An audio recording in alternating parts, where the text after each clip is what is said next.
Assalamualaikum warahmatullahi wabarakatuh. Apa kabar semuanya? Semoga tetap dalam lindungan Allah Subhanahu wa taala. Pada pertemuan kali ini kita akan membahas tentang iman kepada kitab-kitab Allah Subhanahu wa taala. Apa itu iman kepada kitab Allah? Jadi iman kepada kitab Allah itu adalah meyakini dengan sepenuh hati bahwa Allah Subhanahu wa taala telah menurunkan kitab sucinya kepada para nabi dan rasul yang berisi wahyu-wahyu Allah, yang kemudian wahyu itu disampaikan kepada umat manusia. Adapun penjelasan dari keempat kitab itu, yang pertama adalah kitab Taurat. Kitab Taurat ini Allah Subhanahu wa taala turunkan kepada Nabi Musa alaihissalam. Hal ini sebagaimana firman Allah Subhanahu wa taala berikut ini. وَآتَيْنَا مُوسَى الْكِتَابَ وَجَعَلْنَاهُ هُدًى لِبَنِي إِسْرَائِيلَ أَلَّا تَتَّخِذُوا مِن دُونِي وَكِيلًا. Isi daripada kitab Taurat dikenal dengan istilah 10 hukum. Adapun 10 hukum itu terdiri dari persoalan-persoalan akidah dan persoalan-persoalan syariah sebagaimana berikut ini. Yang kedua adalah kitab Zabur. Kitab Zabur Allah Subhanahu wa taala turunkan kepada Nabi Daud alaihissalam. Sebagaimana Allah Subhanahu wa taala berfirman berikut ini. Inna أوحينا إليك كما أوحينا إلى نوح والنبيين من بعده وأوحينا إلى إبراهيم وإسماعيل وإسحاق ويعقوب والأسباط وعيسى وأيوب ويونس وهارون وسليمان وآتينا داود زبورا. Kitab Zabur terdiri dari 150 surah.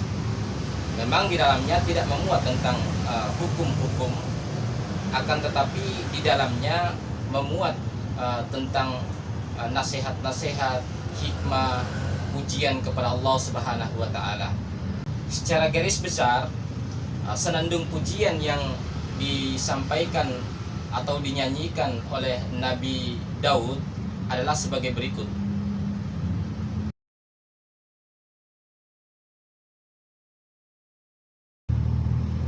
Yang ketiga, kitab yang Allah Subhanahu wa taala turunkan adalah kitab Injil.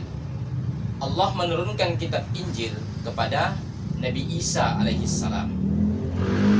Awalnya kitab Injil ini adalah merupakan kitab yang mengajarkan tentang ketauhidan atau mengesahkan Allah Subhanahu wa taala, bahwa tidak ada yang berhak disembah selain Allah. Akan tetapi seiring dengan prosesnya waktu, maka di dalamnya terjadi campur tangan manusia, hingga kitab Injil yang kita lihat sekarang tidak lagi mengajarkan tentang keesaan Allah Subhanahu wa taala.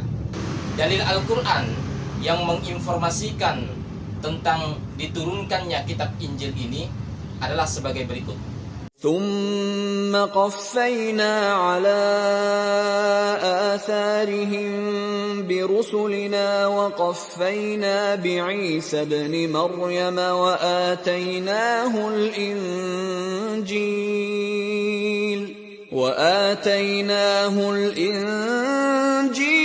وجعلنا في قلوب الذين اتبعوه رأفة ورحمة ورهبانية ابتدعوها. Dan yang keempat atau yang terakhir adalah kitab Al-Quran. Sebagaimana yang kita ketahui bahwa Al-Quran ini Allah Subhanahu wa taala turunkan kepada Nabi Muhammad SAW lewat perantaraan malaikat Jibril. Jadi Al-Quran ini turun tidak sekaligus, melainkan secara berangsur-angsur. Ada yang diturunkan di Madinah, dan ada yang diturunkan di Mekah. Ayat-ayat yang diturunkan di Mekah disebut sebagai ayat-ayat Makkiyah, dan ayat-ayat yang diturunkan di Madinah disebut sebagai ayat-ayat Madaniyah. Jumlah surah di dalam Al-Quran adalah 114 surah dan terdiri dari 30 juz. Ayat yang pertama kali diturunkan oleh Allah Subhanahu wa taala dalam Al-Quran adalah Iqra. Surah Al-Iqra ayat 1 sampai ayat 5. Dan ayat yang terakhir kali turun adalah surah Al-Maidah ayat 2. Allah Subhanahu wa taala menurunkan Al-Quran sebagai petunjuk, sebagai hudan lil muttaqin, sebagai petunjuk bagi orang-orang yang bertakwa. Sebagaimana firman Allah Subhanahu wa taala, "Zalikal kitab la raiba fihi hudan lil muttaqin." Ini adalah kitab yang tidak ada keraguan dalamnya, petunjuk bagi orang-orang yang bertakwa. Kalau kita baca buku, maka akan ada tulisan di awal-awalnya akan mengatakan tentang bahwa buku tersebut tidak sempurna. Oleh karenanya butuh saran, masukan, kritikan yang dapat membangun dan menyempurnakan daripada tulisan buku itu. Akan tetapi Al-Quran di awal-awalnya sudah memproklamasikan dirinya sebagai buku, sebagai kitab yang tidak ada keraguan dalamnya, tidak ada kesalahan dalamnya, dan dia adalah petunjuk bagi orang-orang yang bertakwa. Oleh karenanya, kalau kita ingin mendapatkan petunjuk, maka kita bacalah Al-Quran. Demikianlah pembahasan kita tentang iman kepada kitab-kitab Allah. Semoga dengan mempelajari iman kepada kitab-kitab Allah, kita dapat meyakini semua kitab yang Allah Subhanahu wa taala turunkan. Dan semoga dengan pelajari ini juga kita dapat mengamalkan apa yang diperintahkan oleh Allah di dalam Al-Quran. Demikianlah pertemuan kita kali ini.